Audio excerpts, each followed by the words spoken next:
Hello and welcome everybody to today's webinar. The webinar is called A Digital Signage Journey with RGS Worcester. I'm Neil Emery. I'm going to be your host for the session this morning. And just to kind of put some background into this, TrilbyTV, I'm a director of TrilbyTV. We're a digital signage platform made for education. And when I talk about digital signage, what do I mean by digital signage? Well, I guess historically, when you've walked into a school or a college, there would often be a screen in the wall or on the wall. And that screen is there to provide information to the viewer and kind of promote first impressions. Okay, so you might have seen that obviously when you've walked into schools and colleges in the past. In the real world, signage is everywhere. So if you walk into the train stations or you're at the bus stop or you're in the shopping centre, you'll see these TV screens around everywhere. And again, they're there for a couple of reasons. They're there to, again, have impact on the viewer and usually provide you with really important information. There's always some fundamentals to getting digital signage right and making sure it has maximum impact. And to help me tell that story this morning, I'm very pleased to welcome some of our friends from one of our customers, RGS Worcester, and they're going to be talking about their digital signage journey. And not just the successes, but also the ups and the downs. It's very important to talk about the ups and the downs within a journey. So I'm gonna pick you out one by one, if that's okay. So first of all, John Jones, welcome. Tell us who you are and what you do at the school would be lovely, please. Hi Neil, thanks for the introduction. My name's John. I'm the Director of Innovation across the 4 RGS Worcester schools, and I teach computer science as well. And part of my sort of remit is to help obviously digital learning, but also digital infrastructure, and digital signage falls very neatly under that umbrella. Cool, thank you. And next to you is Emma Faulkner. Hi everyone, my name's Emma Faulkner, obviously. I am Head of Computing and Digital Learning over at RGS Dodder Hill, so it's our school just up the road from us. My responsibilities over there is I help John introduce TrilbyTV, got our staff to start uploading content and help the project along over there. Cool, thank you. And then we have Matt Warren. Morning, Neil. Always good to see you. Love the hat. I need to get my own one. So my role is I'm heading up computing and digital learning at RGS The Grange, one of our prep schools. So yeah, working closely with the team, making sure that everything is going well and smoothly. Innovation, trying new things, testing new ideas to really engage our pupils and teachers alike. Cool, thank you. And then we have Adam Morgan. Yes, thank you, Neil. Good morning, all. My name is Adam Morgan. I'm a Year 5 teacher here at The Grange, and I've been newly appointed the Digital Learning Coordinator here this year, working very closely with Matt next to me to implement technology to make sure it's used in the most suitable and beneficial way. And Trilby, for me, now comes under that umbrella. Cool, thank you. So to tell the journey, I've made a Padlet wall. I'm going to share my screen and choose that Padlet wall, hopefully, which is that one, and that will help me talk through what we're discussing today, which I will happily share. There's a couple of Padlet walls that I've created, so I'll happily share those after the session when we email everybody who's on the webinar today. I think my first question, for us as TrilbyTV, we used to be trainers for a long time in schools, and we used to sit in receptions looking at blank digital signage screens, or these TV screens that had little impact on anybody. I'm going to throw this out there, so feel free to jump in on these questions, guys. What did digital signage mean to you before you're doing what you now? I can kick off with that if you don't mind, Neil. Yeah. Digital signage was something that I didn't really think about very often, if I'm being honest, other than the fact it was underutilised because of the amount of blank screens you'd see, not just at the schools that I worked in, but also when you went to visit other schools.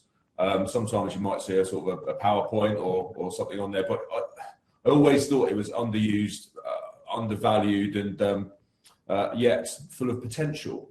And speaking to the people that ran the signage at this school and my old school as well, it was very much a sort of an IT support thing that was on in the background, and certainly not used to promote teaching and learning, which is really what schools are all about.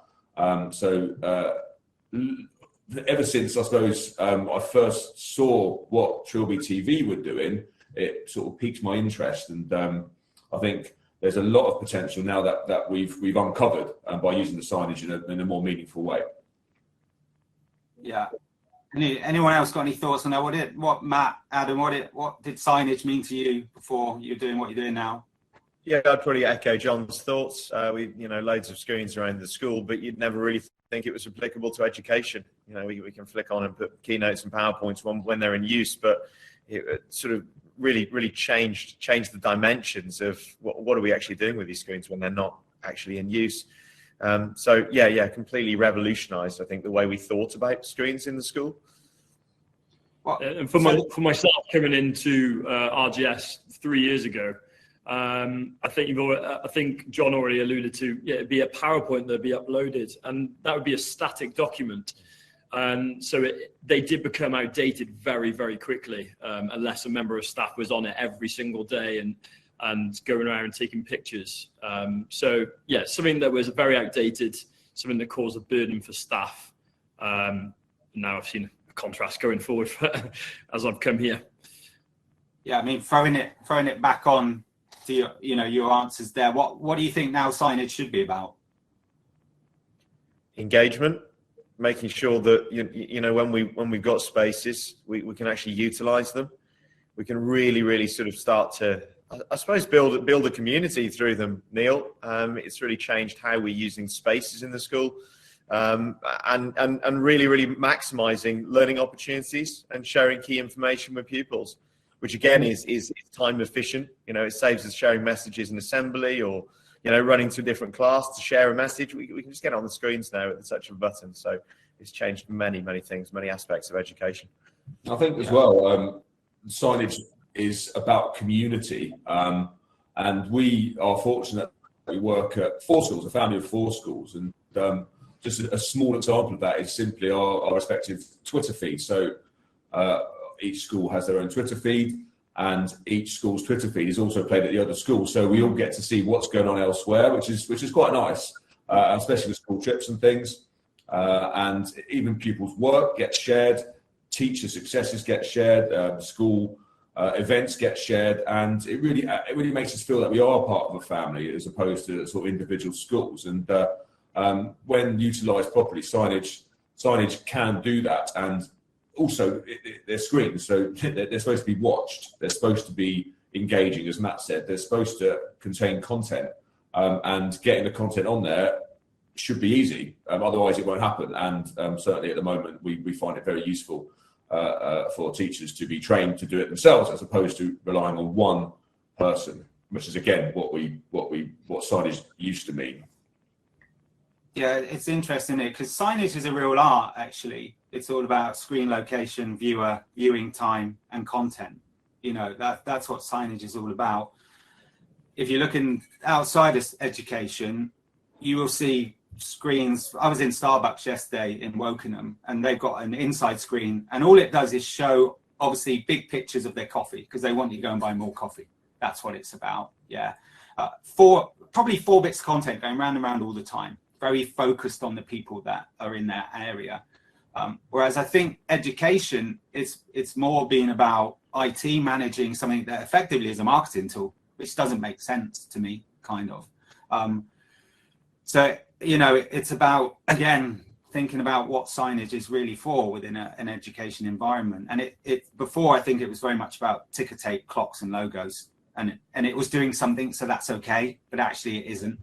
And it's all about what you've been suggesting there. It's about that community. It's about telling the story of the school on a daily basis, if you can. What was it previously in place at RGS Worcester? Was it eStream, wasn't it? eStream, which was not digital signage. I think eStream ended up being a place where we could just upload videos and share links with students. It wasn't really anything that we would ever think as signage. In fact, you probably rely more on posters around school rather than and you know, boards and things like that, and parents' evenings and things. And I was just listening to that a second ago, and I was thinking it's all about points of contact, because one of the things about our site, so they're usually quite spread out. So we've got entry points of where our parents arrive to site, and we've got entry points of where the children arrive to site. So at Dodder Hill, we're looking at a digital signage that actually faces where the parents congregate to collect their children. That's very, very different to sending notices out to the current pupils inside the room. So actually where the signage meets the different types of people that we've got in our community, that really matters. And we just didn't do that previously. It just didn't exist.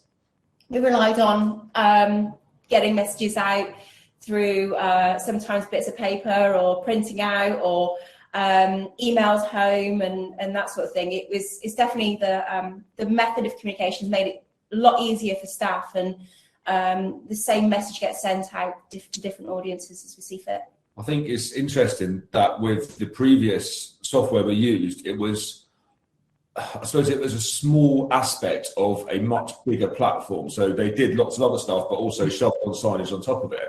And what we found with Trilby, but also with other tools, when you have tools that do specific tasks, i.e. Trilby does specifically digital signage, it does it better because you have that expertise, you have that sort of niche, you have that concentration of development. And therefore, you know, we can work directly with you, Neil, as you know, and your team. And, you know, we've literally seen the product develop, and that's happened because you have that smaller sort of team that listens to your customers and are able to do things. Whilst with these bigger places, which shove on all sorts of aspects of their main product, often things get lost. Whilst with Trilby, you know, we literally can speak to you and see things happen, you know, a few weeks later. Yeah, I guess it's about having honest products do one thing very well sometimes, isn't it? Totally. Yeah. And you wrestled this, so you wrestled the management of signage away from the IT department. Wrestled is the wrong word, because that would indicate they wanted to fight back. They basically were very happy to pass on the responsibility for signage, but it's not my responsibility. The fact that you've got 4 members of staff here who are all adept at using it is an indication of the simplicity of the program, but also of the democratization of digital signage, Neil. You could probably choose 4 random members of staff from across our schools, and you'd be likely to pick up some of them who are already using Trilby as it stands. For example, you know, our drama department, our textiles department, our DT department, our English department are all uploading content. Within guidelines, of course, you can't just stick on whatever you want whenever you want. There are guidelines, and we do sometimes see teachers forget those guidelines and put on sort of 15-minute films with people playing the violin, and then there's no sound, so you just see these people playing the violin across the schools, and sometimes they forget to put it on their screens and do it on every screen. So you'll certainly see the same person playing the violin on every screen across 4 schools. Therefore, we need to make sure that the training is ongoing and that people remember that. And to be fair, if you walk around our school today, you would see very different content on all the screens, because our staff are brilliant and are prepared to listen and learn and change the way they do things. Yeah, and Matt and Adam, isn't it? For me, it's about being excited about the possibilities as well, right? Which again, I think signage has been this thing people have seen as something that, oh, it's an extra job, but actually, isn't it about the excitement of what the possibilities are? Yeah, I think when you sort of follow on from that last point about potentially wresting this away from the IT team, you know, they've got their own jobs, they've got their own priorities, and their knowledge of what's needed in the community of each school isn't what they're not on the same sort of wavelength in terms of what we need for education in terms of, you know, hardware versus what's going to go on the screens. So as soon as you put this in the hands of teachers, you know, we start to get quite excited. Myself and Adam will sort of sit in the room and start plotting, you know, what do we want? What are the key messages? You know, it's the staple diet is going to be Twitter, the Twitter stream coming through from the sports field, or our general RGS Twitter feed, which will highlight, you know, exceptional work across the school. So that in itself is a massive win-win. But then when you start going beyond that and you think, well, okay, we've got this coming up, let's have a go and let's see the impact of putting these messages out. And there's been quite a few moments when we've gone down the corridor and just seen congregations of pupils just staring at the signage or waiting for their piece of work to come back on. And I think that's when you know it's actually having a really positive impact. That's when you know the material on the screens is bespoke and actually doing what the original intention was. Yeah, and what we've started to do this year as well is bring on board our digital leaders in Year 6. And they've been making some fantastic snippets of elements of our digital learning program that they can give tips and tricks to the other pupils. And you can see those other Year 6s, their fellow peers, or the children that are younger crowding around the television and actually learning something new. So it's been a really powerful tool for giving the children a platform to share what they want, as well as what teachers believe to be really beneficial for a whole school. No, that's great though, Neil, isn't it? That we've fought power to have these this digital signage, and now we're asking the kids to actually make the content.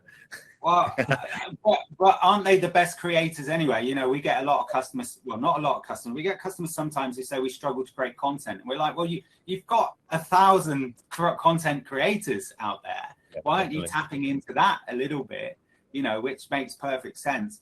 And I think historical signage was very much again about news feeds and ticker tapes, and because it was being run by the IT departments who, no disrespect to them, they're not always the most creative people in that school. So actually, again, handing over that to the students just makes perfect sense to us, you know. And it's the aspiration they have to see their work, surely, which is what you've already, you know, highlighted. So, you know, John, you mentioned the guidance piece.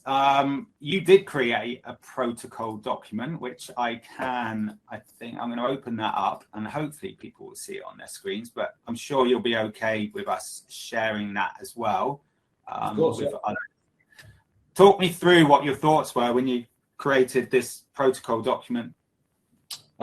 So basically it was a way of ensuring the screens that were being used were being monitored and being used properly, and also that there were guidelines about content, because it was I think that this was from 2019 when I first moved to Worcester, and therefore it was quite a new thing for staff to have that sort of control of signage, and I'm very much a believer in staff competence, and I don't like, you know, micromanaging, and therefore these were just guidelines.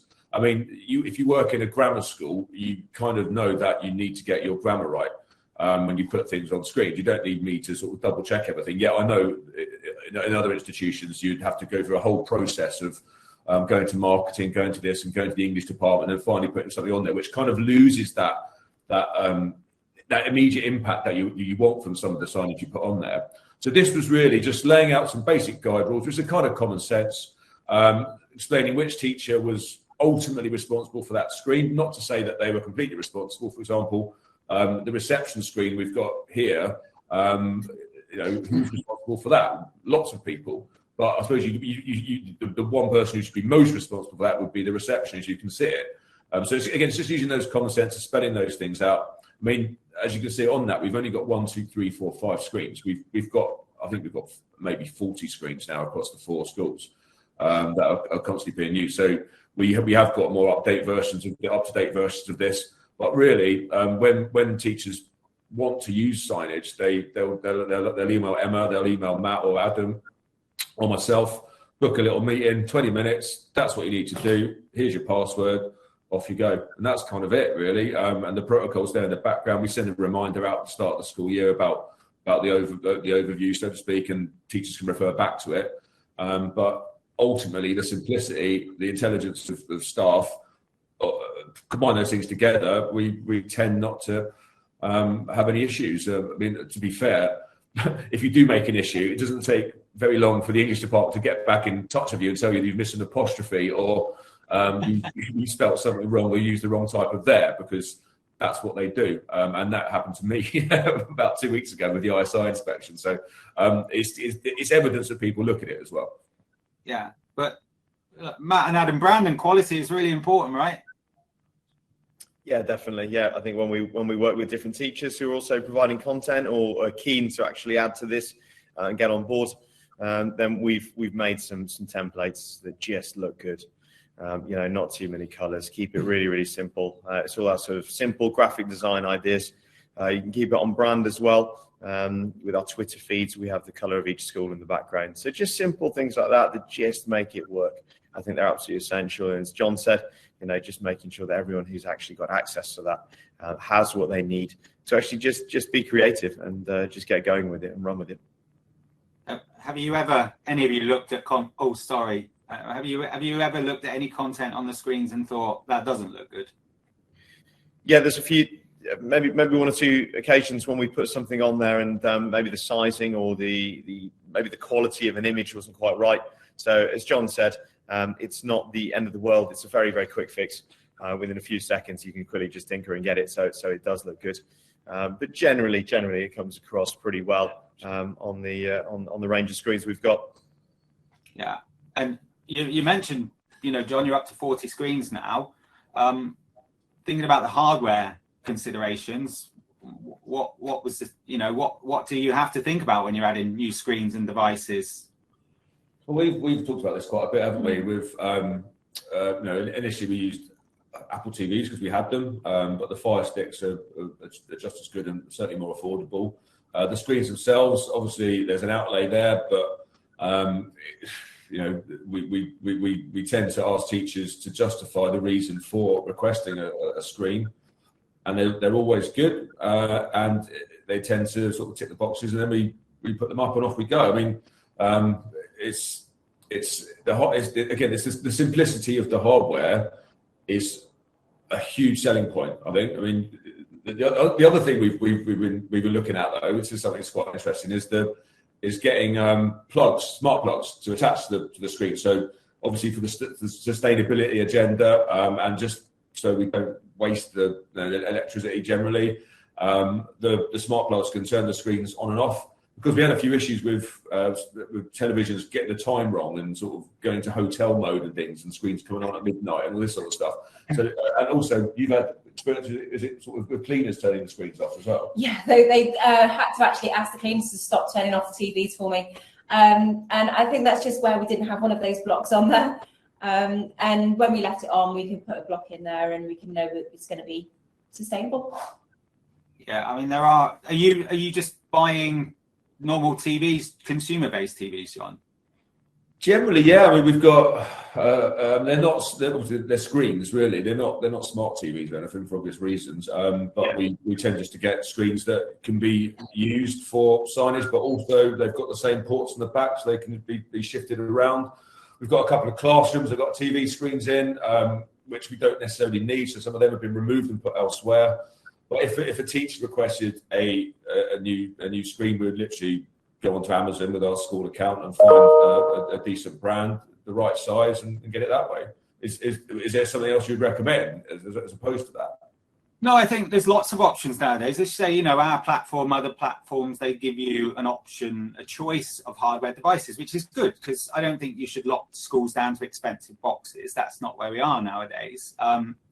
There is a balance always between consumer and commercial. Of course there is. But your screens aren't on 24/7. And the screens you buy nowadays have settings in them. They all do. That will say at 8 o'clock, turn me on. At 5 o'clock, turn me off.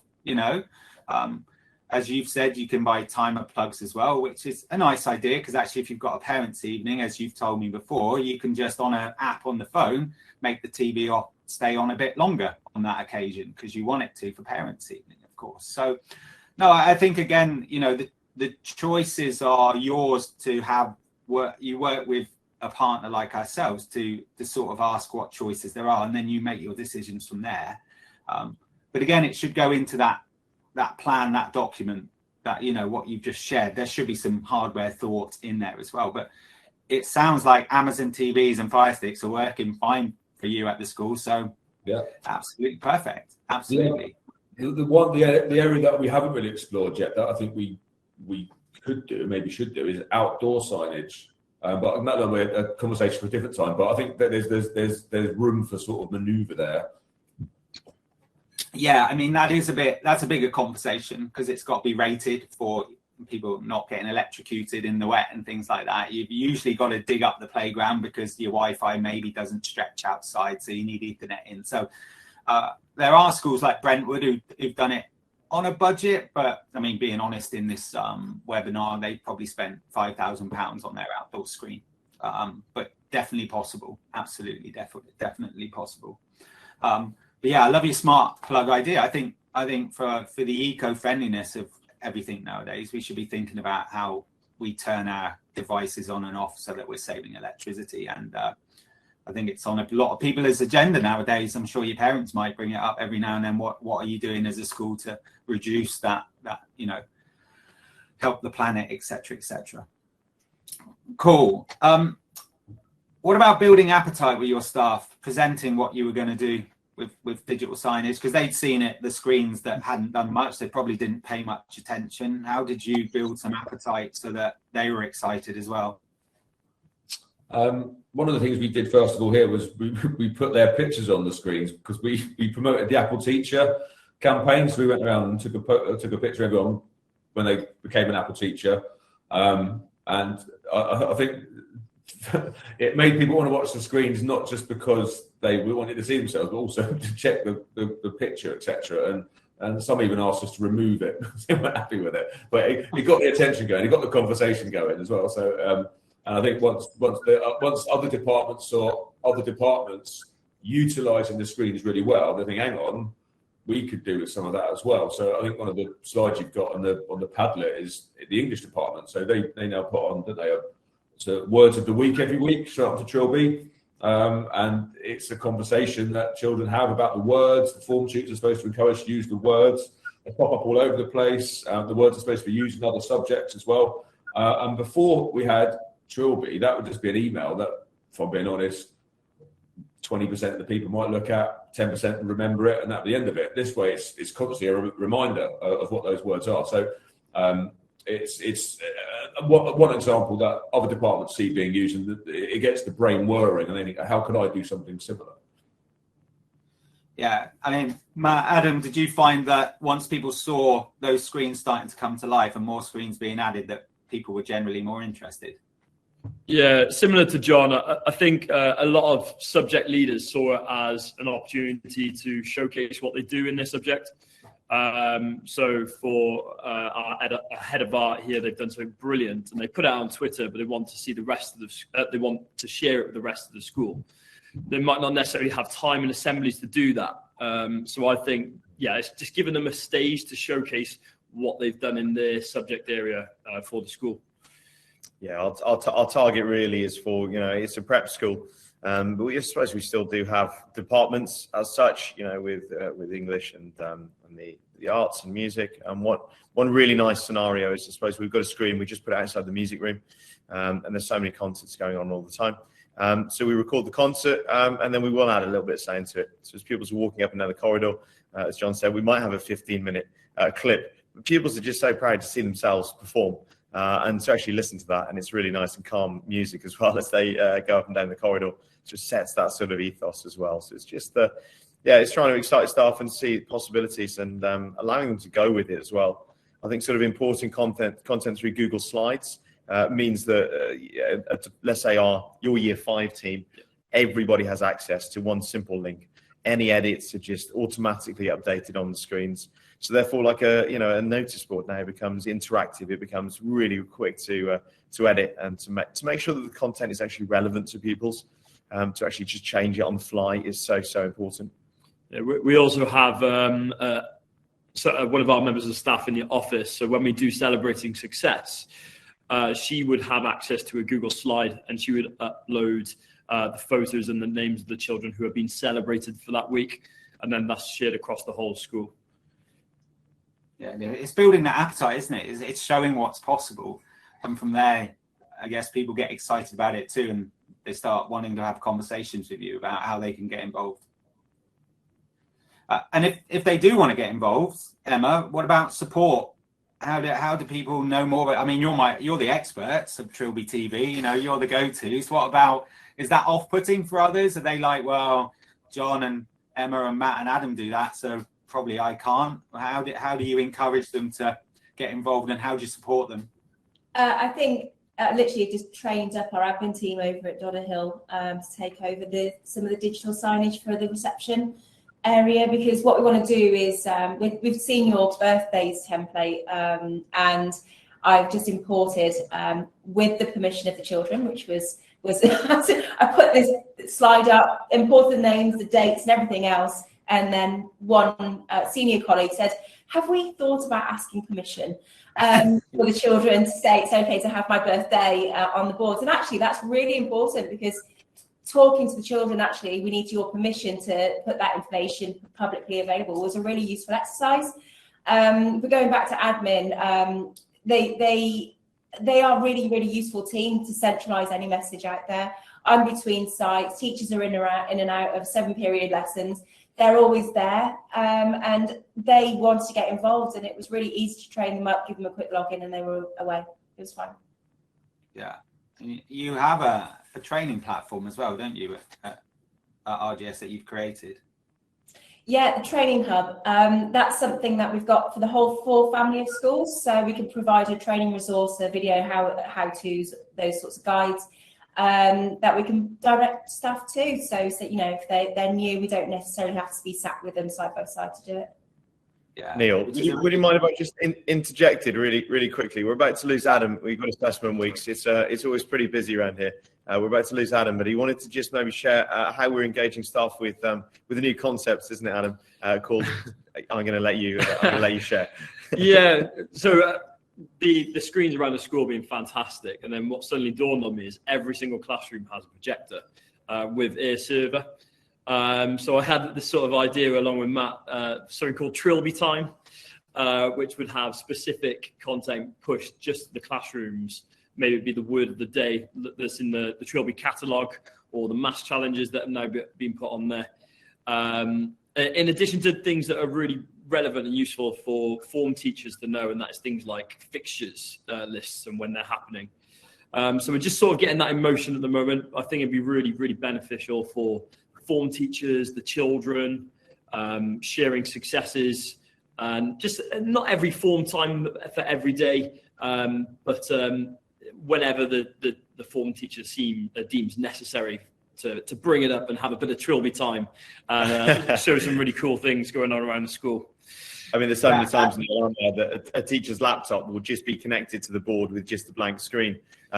Just having the app on the actual laptops means they can, at the touch of a button, just run the app Trilby. That will act as a link to the screen, and then you've got your own screens anyway without even buying TVs. So that's just another consideration. Are there Apple TVs on those screens? Is that what you use for the AirPlay?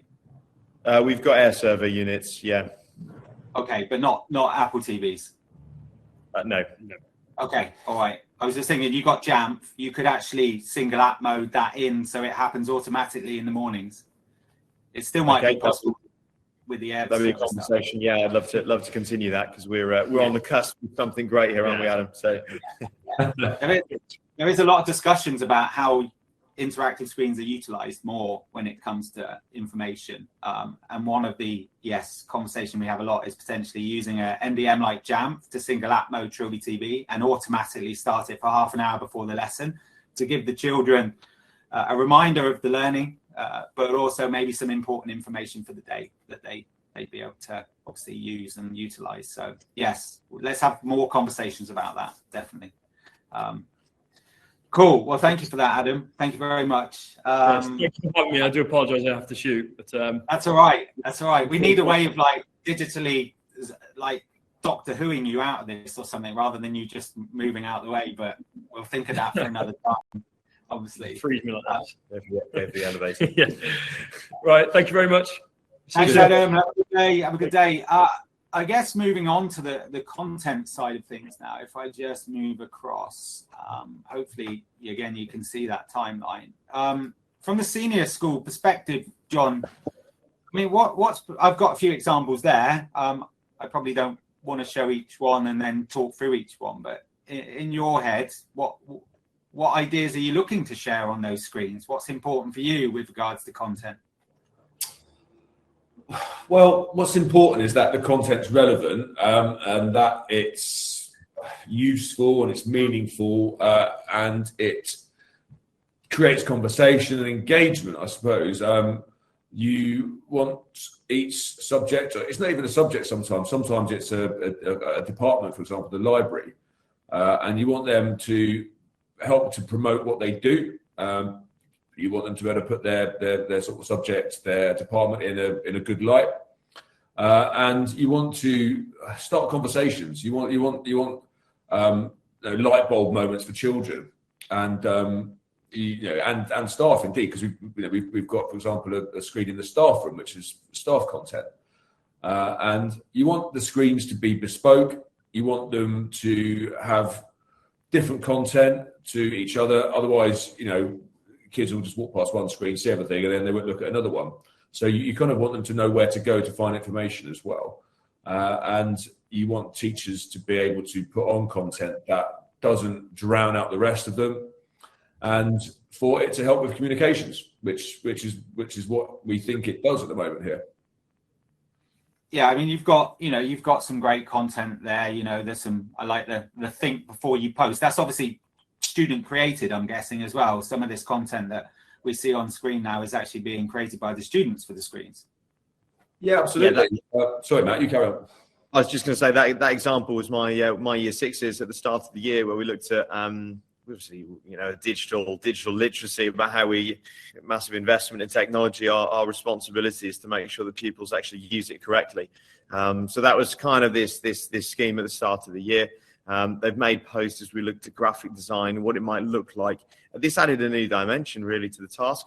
You're not just going to make a poster, this default project of make a poster.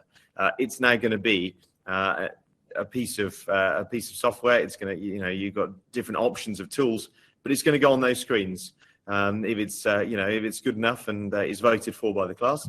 So therefore, they've got, it's another angle on a task where they've actually now got a real audience. So in that respect, it was really lovely to use the screens as a tool to promote engagement in learning. Yeah, I do love that audience piece. It's almost something to add to the CV when you're at school. I help manage the digital signage at my school. I'm a marketeer. I'm already doing this stuff, which I think is a great skill to have. There's some stuff though. It's information, isn't it? We're going to get information out. It can't always be, glitzy, glossy stuff. Sometimes we need to go know what's going on that week, or we need to know what's on the menu, or what the cafe provides. Some of those mechanisms I really like that you're using, as Matt, you mentioned earlier. You're using things like Google Slides, which is an online presentation and live. So when I want to change what's on this week, I don't have to create a new presentation, do I? I just change the text on the one I've already got. Yeah, no, absolutely. So we have external catering who come in for the lunches. So it's just a case of the head chef needs just the link from me, little conversation. I've done all the background, everything set up with sort of logos and stuff. He just changes the menu. It's a 3-second job at the start of the week. It means that when we have queues going into the dining hall, there's often a queue for, it sounds really simple this, but it's actually changed things quite significantly. A queue for the salad bar or a queue for the hot meals. If the kids aren't sure on what's actually on offer, they just look at the board, and that's before they even come into the dining hall. So that's really, really helped to reduce queuing outside of lunchtime. Yeah, and your canteen manager manages that Google Slides, doesn't he? Yep. Yeah. Just with that link shared. Yeah, I think it's a great mechanism. If you've got staff who are a little bit nervous of tech, which I'm sure you will have, giving them ownership of a presentation that all they need to do is change the text on it is a nice way for them to get involved. Emma, what about you? Oh, yeah, sorry, Emma. Can I just talk to you about some of the challenge? And I know Francis mentioned that it can be quite challenging about getting everyone engaged and uploading content. And that's actually something that I really experienced. It was quite painful at the beginning. Just bringing this in slightly later than the Grange and RGS Worcester was it was great because we had all those expertise from all the different schools. Actually creating that Google Slides presentation and say, okay, everyone, I want you to go away and I want you to regularly update this, was something new, was something that was quite challenging, first of all.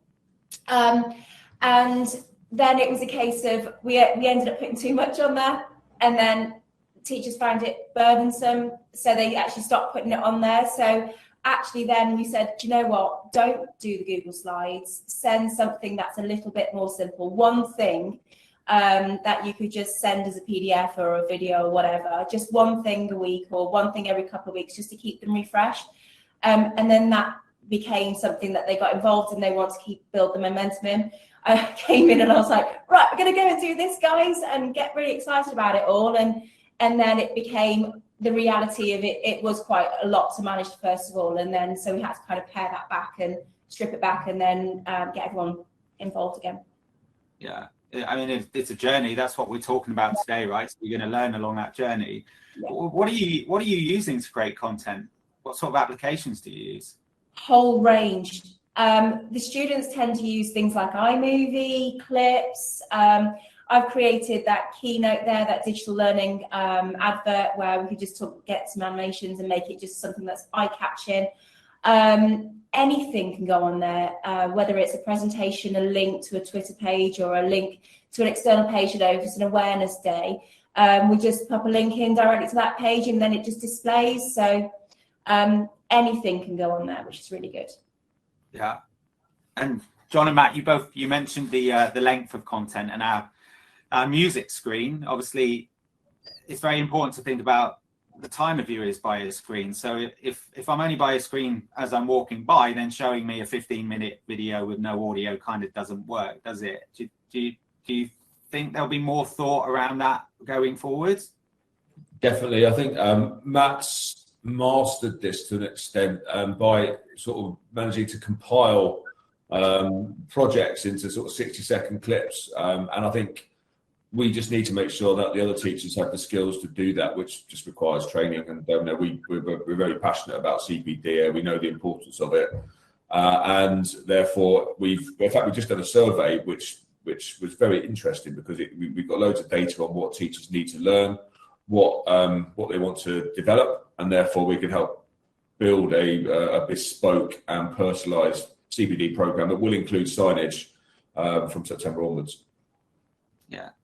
Emma, is there anything else you want to add, sort of content ideas from Dodder Hill? What's been in your mind when you've been creating content?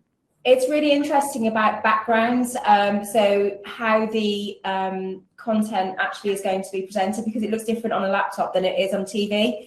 So, for example, if you've got a dark TV and you want your text to stand out, you're going to want a dark background so it does stand out.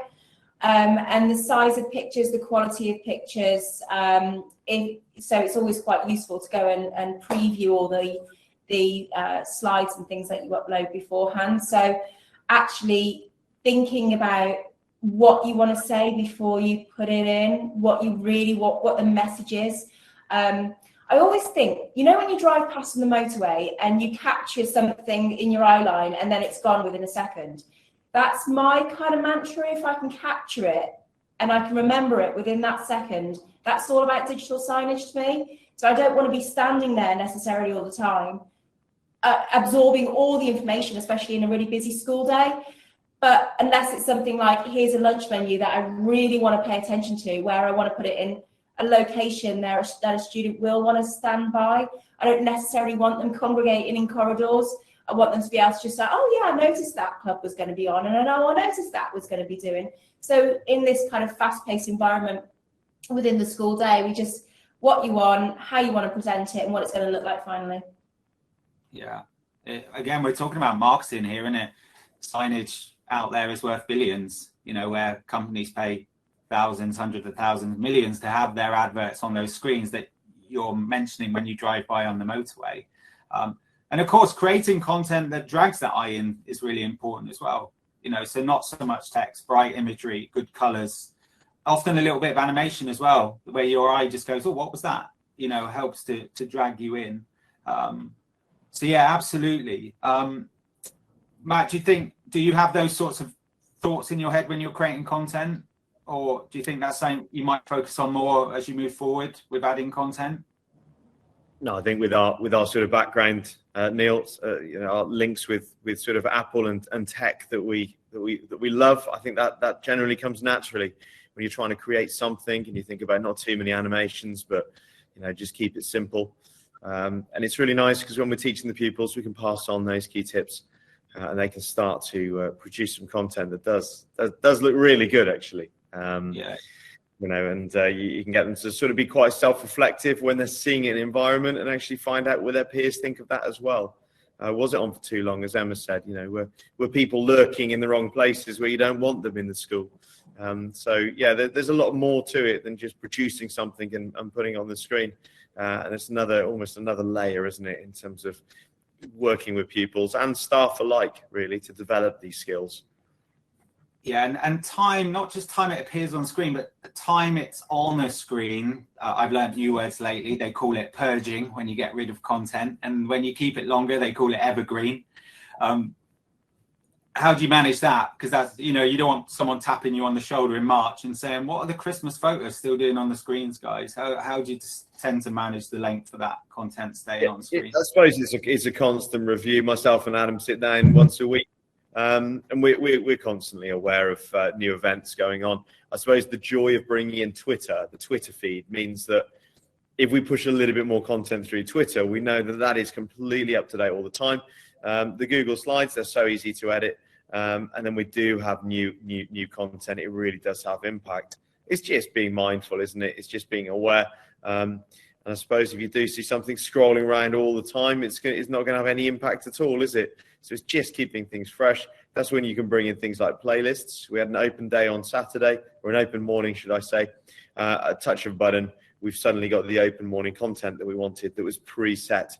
Those options are available as well in terms of just bringing content in that's already been curated. Can I add to that as well?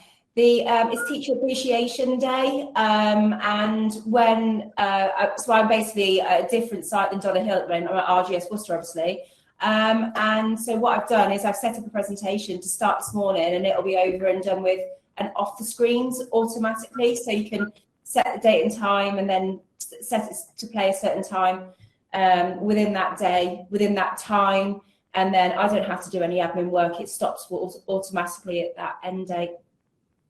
Yeah, I think being able to schedule content in, thinking about, again, how long it can be a piece of evergreen content is really useful.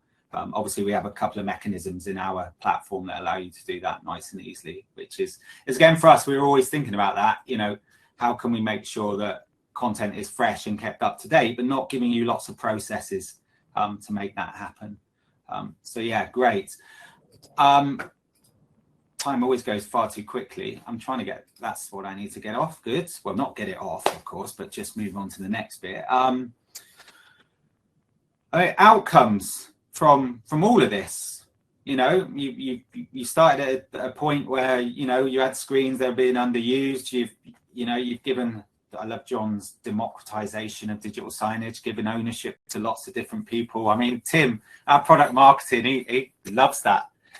He'll regurge that saying over and over again, John. So well done for that one. 20% of the profits, please. Well, I'll let you sort that out with him. What's come out of this, good and bad? What's come out of building this digital signage project, building whole school communication, etc.? Well, I mean, it's brought the screens to life. Let's just be honest and simplistic about this. It's made the screens a sort of focal point for pupils and staff to gather and information and see what's going on elsewhere.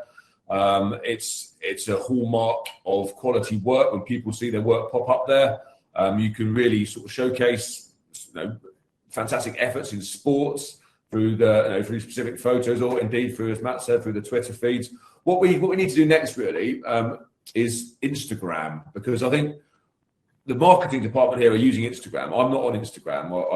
One social media is more than enough for me, but I think my lack of appetite for social media expansion shouldn't mean that we don't look at how we can use it on the screens, because if we're putting really nice photographic and video content on Instagram, and we've got Instagram capabilities and capacity on Trilby, I think we should probably be putting the Instagram feeds on there as well. But it's just something we don't really know much about. And I don't, to be honest with you, marketing don't really use the screens. I think that's a key point that we need to explore, because it is a tool for teaching and learning, but it's also really a very useful marketing tool. And open days, yes, we put on stuff for that, but that goes through IT. So if marketing are using these things, perhaps they should be developing their use of Trilby as well. Cool. Yeah. Well, you can add your Instagram easily. So maybe you need to go and do that with the marketing department and say, let's have a look at how this looks together. Yeah, indeed. Maybe that's nice. Outcomes for you, Matt? I think it's just it's probably just brought the school a little bit closer together. I love the fact that I didn't even remember that, John, when we started this journey of Apple teachers, that appreciation of one member of staff and something they've done that hasn't gone unnoticed. And I think that was really important to just get staff on the screens. That's how we started. And now we're looking to actually bring the feed in for birthdays, but for staff, but just in the staff room. So just little things like that, quick wins, I think, that are just bringing the team closer together. Key messages, again, you know, the headmaster can quite easily do this on a Google Slides doc, quickly updated, just quick notices that you need, quick reminders for your staff team that can go in the staff room. So you can actually just push the content to certain screens, which is really important. I think it's just given us a chance to celebrate what's going on in a very, very busy school. And it gets pupils to ask questions, go and find that person who played the violin last night and talk to them about the experience. And yeah, that's what it does for me, really, Neil. It's just brought us closer together as a team, just showing best practice and building that sort of community bridge, especially between the 4 schools. Yeah, and I look behind you and you've got lots of things on the wall, which of course they're all amazing. But again, it must be the opportunity to change what you want to say on those screens instantly must bring a different dimension, and having to post, print things out, pop them on. Or we shouldn't be printing things out maybe as much as we used to anyway, should we? So, no, maybe I need to change all these displays for a screen. Neil, what do you think? Could I? So I'll speak to John after this meeting and maybe see who will action that for next time. And behind me in the next webinar we have, I could have a dynamic screen of content that I could change throughout the webinar. But you give me a nice idea there. I might go and cost that one up.